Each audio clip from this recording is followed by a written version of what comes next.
नमस्कार, तारात्रा boys YouTube channel के अंदर आप सभी का एक बार फिर से बहुत बहुत स्वागत है। वहीं आप हमारे चैनल पर नए हैं तो चैनल को सब्सक्राइब जरूर करें। वहीं दोस्तों, अगर आप भी सुशांत सिंह राजपूत और दिशा सालियान के साथ में खड़े हैं तो इस वीडियो को ज़्यादा से ज़्यादा लाइक और कमेंट बॉक्स के अंदर जिंदाबाद सुशांत सिंह जरूर लिखें। वहीं दोस्तों, बड़ी खबर निकलकर सामने आ रही है कि रिया चक्रवर्ती को कल बेल मिल चुकी है और रिया चक्रवर्ती ने बेल मिलने के बाद मीडिया से रूबरू होते हुए कहा कि जेल के अंदर उनकी बहुत ज़्यादा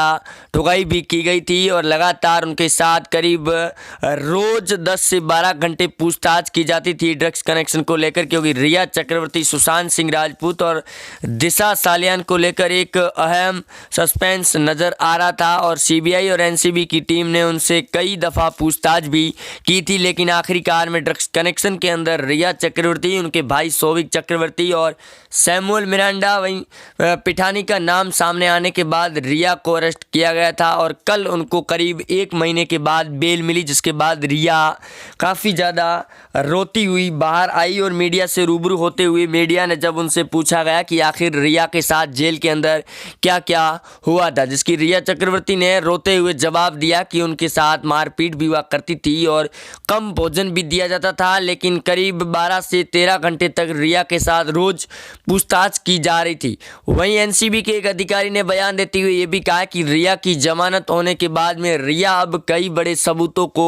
मिटा भी सकती है, क्योंकि पिछले कई दिनों से जहां एम्स की टीम को लेकर रिपोर्ट आने पर सस्पेंस नज़र आ रहा था और लोगों की ये बातें भी सामने थी कि एम्स की रिपोर्ट के अंदर कई बड़े खुलासे भी होंगे, लेकिन जब एम्स की रिपोर्ट सामने आई तो उसके बाद में पूरी तरह से ये केस उलझता हुआ नज़र आ गया और सुशांत सिंह राजपूत को लेकर कोई नया खुलासा नहीं किया गया, जिसके बाद में एम्स के अधिकारी सुधीर गुप्ता का एक ऑडियो वायरल हो गया रिपब्लिक भारत पर, जिसके अंदर वो साफ तौर पर जिक्र कर रहे थे कि सुशांत सिंह राजपूत के साथ में कुछ बड़ा गेम खेला गया, लेकिन जब एम्स की रिपोर्ट सामने आई तो उसके बाद और उस रिपोर्ट के अंदर ऐसा कुछ भी नज़र नहीं आ रहा था, जिसके बाद में लोग और भी गुस्सा हो गए और जब सीबीआई को भी इस रिपोर्ट का पता चला और रिपोर्ट उनके पास में पहुंची तो उन्हें भी कहीं ना कहीं इसके अंदर सस्पेंस नज़र भी आया, जिसके बाद में सीबीआई की टीम ने वो सारे की सारी रिपोर्ट फिर से नए सिरे से जांच फॉरेंसिक लैब के अंदर भेज दी गई है, जिसका लोगों ने भी बयान देते हुए और विरोध भी किया था एम्स टीम का कि सुधीर गुप्ता के खाते के अंदर करीब 20 लाख रुपए एक साथ आए गए, यानी कि ये साफ हो जाता है कि सुधीर गुप्ता भी राजनीति के साथ साथ इस पूरे खेल को पलटने की कोशिश भी कर रहे थे, क्योंकि सुशांत सिंह के वकील विकास सिंह ने करीब एम्स की रिपोर्ट आने से पहले ये बयान दिया था कि उनके एक अधिकारी से बात भी हुई है एम्स टीम के जो सुशांत सिंह की फॉरेंसिक टीम थी उनमें से एक अधिकारी से बात हुई है और उन्होंने कहा कि 200% सुशांत सिंह राजपूत के साथ में गेम खेला गया, लेकिन जैसे ही एम्स की रिपोर्ट आई तो उसके अंदर बड़े ही चौंकाने वाले खुलासे थे, क्योंकि उसके अंदर ऐसा कुछ भी सस्पेंस नज़र नहीं आ रहा था। लेकिन रिया चक्रवर्ती और सौविक चक्रवर्ती दोनों को लेकर एनसीबी की टीम ने यह साफ तौर पर जिक्र कर दिया कि उनका विरोध करेगी, लेकिन अदालत ने रिया चक्रवर्ती को जमानत दे दी गई, लेकिन सौविक चक्रवर्ती को अभी तक जमानत नहीं दी गई है और उनके साथ में भी अभी पूछताछ होना अभी भी और भी बाकी है। लेकिन दीपिका पादुकोण, सारा अली खान और श्रद्धा कपूर को लेकर जो बड़े खुलासे हुए थे उसके बाद में कंगना रनौत को लेकर भी अब नए नए खुलासे भी किए जा रहे हैं और कंगना रनौत को अपना पद्मश्री अवार्ड वापस देने की मांग और तेज हो चुकी है, क्योंकि सीबीआई और एनसीबी की टीम अब नए सिरे से अपनी पूछताछ शुरू करेगी, क्योंकि एनसीबी को ये इस बात का पुख्ते सबूत मिल चुके हैं कि इस पूरे खेल को अब समझने के लिए उस ड्रग्स कनेक्शन को खंगालना बड़ा ही ज़रूरी हो गया है कि रिया चक्रवर्ती इस खेल के अंदर शामिल थी या फिर नहीं थी। लेकिन दोस्तों, एम्स की टीम और एम्स की रिपोर्ट ने ये दावा करते हुए साफ तौर पर अब कह दिया है कि उनके द्वारा जो जांच पड़ताल की गई और जो मुंबई के कूपर हॉस्पिटल के द्वारा जो पूछताछ और जांच पड़ताल की गई थी वे दोनों ही पूरी तरह से सही है, लेकिन जो एम्स की टीम के जो फॉरेंसिक डॉक्टर थे उनके बयान पहले से दिए गए थे, उन बयानों को अगर देखा जाए तो उसके अंदर कई बड़े घोटाले नज़र आ भी रही है और एम्स की रिपोर्ट के अंदर ऐसा कुछ भी नज़र नहीं आ रहा था, जिसकी वजह से लोगों के अंदर गुस्सा भी अभी जाहिर है और लोग बॉलीवुड को बायकॉट करने की कोशिश और ट्विटर पर भी ट्रेंड करना शुरू कर दिया गया है। वहीं इस पूरे खेल के लिए कंगना रनौत और बीजेपी के विधायक नीतीश राणे ने जो खुलासे किए थे, और नीतीश राणे ने फिर आज बड़ा खुलासा करते हुए कहा है कि उनके साथ में बड़ा ही धोखा किया जा रहा है, क्योंकि सैमुअल मिरांडा और संदीप सिंह, दूसरी ओर जो सौविक चक्रवर्ती है और दिशा सालियान के जो मंगेतर थे रोहन रॉय, वो अभी तक सामने नहीं आ रहे हैं, और उनके पास में इसके पूरे पुख्ता और वीडियो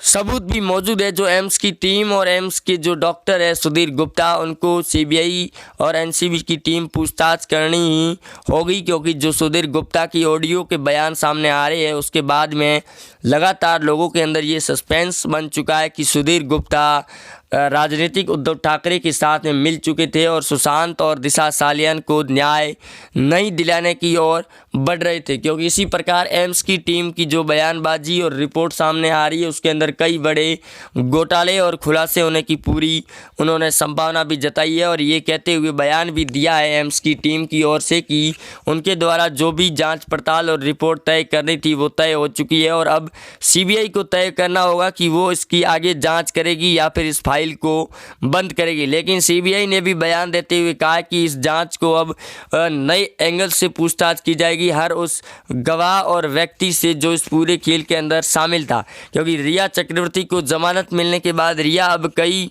ज़्यादा अपने सबूतों को मिटाने की कोशिश भी करेगी, लेकिन सीबीआई और एनसीबी की टीम अब पूरी तरह से शाहरुख खान और सलमान खान से लगाकर कई बड़े बॉलीवुड सेलिब्रिटियों को अपने समन भेजने की तैयारी में जुट चुकी है, और रिया चक्रवर्ती के साथ जो कुछ भी हो रहा था उसका सबसे बड़ा खुलासा भी धीरे धीरे खुलकर दोस्तों सामने भी आ रहा है, और रिया जिस बातों को छिपाने की जो कोशिश है कर रही थी वो पूरी तरह से नाकाम भी होती हुई जा रही है, क्योंकि अभी हाल ही में जो देवेंद्र फडणवीस से उनसे मुलाकात भी की गई थी संजय राउत के द्वारा, जिसको लेकर आदित्य ठाकरे और उद्धव ठाकरे को लेकर भी बातचीत की गई थी, और रिया चक्रवर्ती की जमानत को लेकर भी जब देवेंद्र फडणवीस से मुलाकात की गई थी तो उसके बाद में एनसीबी की टीम पर भी दबाव बनाया जा रहा था, क्योंकि जो धर्मा प्रोड्यूसर के मैनेजर थे क्षैतिज, उनके साथ एनसीबी जब भी पूछताछ करने को तैयार होती थी तो उनके बीच में रोड़ा बनने के लिए राजनीति के नेता आ पहुंचते थे, जिसकी वजह से क्षैतिज को अभी तक जमानत नहीं दी गई है और उनके साथ में भी पूछताछ होगी, क्योंकि वो ड्रग्स कनेक्शन के अंदर पूरी तरह से शामिल थे, जिसकी अभी तक सबसे बड़ा खुलासा भी हो सकता है। दूसरी ओर महाराष्ट्र के जो राज्यपाल है भगत सिंह कोश्यारी, उनके भी बयान सामने आ चुके हैं, और उन्होंने बयान देते हुए कहा कि महाराष्ट्र के अंदर जो कुछ भी हो रहा है पिछले 4 महीनों से उनकी सारी रिपोर्ट बनाकर वो गृह मंत्रालय को देने वाले हैं, और उद्धव ठाकरे और गृह मंत्री देशमुख पारिक से भी उन्होंने मुलाकात की, और उन्होंने कहा है कि जल्द से जल्द इस पूरे खेल की रिपोर्ट बनाकर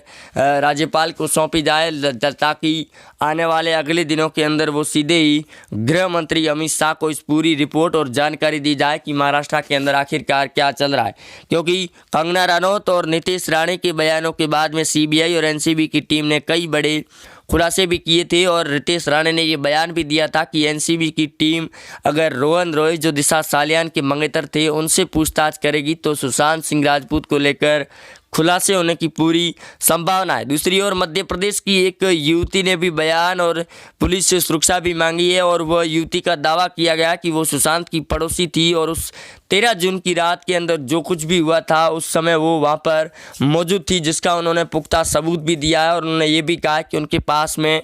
वीडियो के तौर पर सबूत भी मौजूद है, और वो ज़रूरत पड़ने या फिर एनसीबी की टीम अगर उनके साथ पूछताछ करती है तो वो उनको उपलब्ध भी करवा सकती है। लेकिन उन्होंने ये भी कहा है कि मध्य प्रदेश की पुलिस को उनकी सुरक्षा करनी होगी, अन्यथा उनको भी नुकसान पहुंचाया जा सकता है रिया चक्रवर्ती और राजनीति के उद्धव ठाकरे की सरकार के द्वारा, क्योंकि आदित्य ठाकरे का लगातार नाम जुड़ा हुआ सामने भी आ रहा था, जिसकी वजह से आदित्य ठाकरे को बचाने की कोशिशें की जा रही थी, और उद्धव ठाकरे इस पूरे खेल को पलटने की कर रहे थे, क्योंकि शरद पवार इस बात को लेकर नाराजगी भी जाहिर कर रहे थे कि उद्धव ठाकरे के बेटे का नाम सामने आने के बाद महाराष्ट्र के अंदर अब इस्तीफा देना ही होगा, जिसकी पूरी तरह से चर्चाएं तेज हो चुकी थी, और अब लगातार आ रही खबरों के बीच में महाराष्ट्र सरकार गिरने की कगार पर स्थिति बन चुकी है, जिसकी वजह से उद्धव ठाकरे नए नए पैंतरे भी अपना रहे हैं। लेकिन अब उद्धव ठाकरे और आदित्य ठाकरे के साथ साथ पूरी सरकार को इस्तीफा देना होगा, ऐसी मांग और तेज हो चुकी है। वही दोस्तों आप जुड़े रहेंगे हमारे साथ, चैनल को सब्सक्राइब जरूर करें। मिलते हैं नए अपडेट में, तब तक के लिए जय हिंद, वंदे मातरम। जुड़े रहे आप हमारे साथ में। जय हिंद, धन्यवाद।